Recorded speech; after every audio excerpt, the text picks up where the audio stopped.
Noong taong 2009 na analang kasal ni Ralph at Genevieve. Nakatira sa ngayon si Ralph sa bahay nila ng magulang niya sa Parañaque habang si Genevieve at ang kanilang anak ay sa Quezon City naman. Kahit pa annulled na ang kanilang kasal, patuloy na tinutustusan at sinusuportahan ni Ralph ang kanilang anak.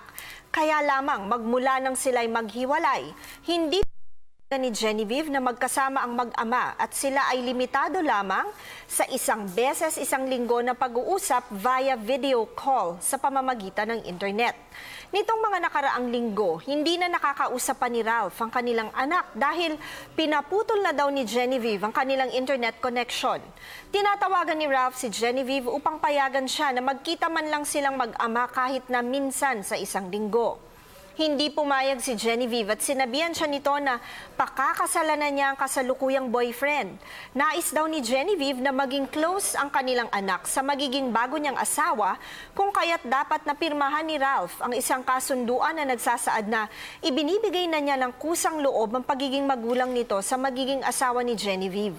Nais malaman ni Ralph kung mawawalan nga daw ba siya ng karapatan sa anak nila kapag muling nag-asawa si Genevieve.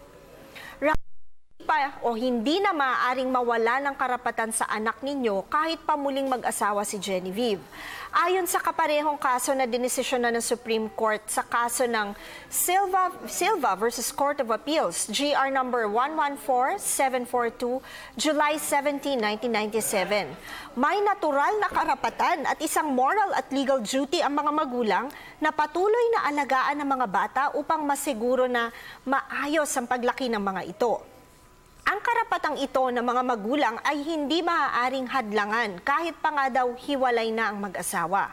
Mapwera na lamang kung ang pagpapahiram sa isang magulang ay magdudulot ng hindi magandang epekto sa paglaki ng bata, kagaya ng masamang impluwensya ng isa sa kanila.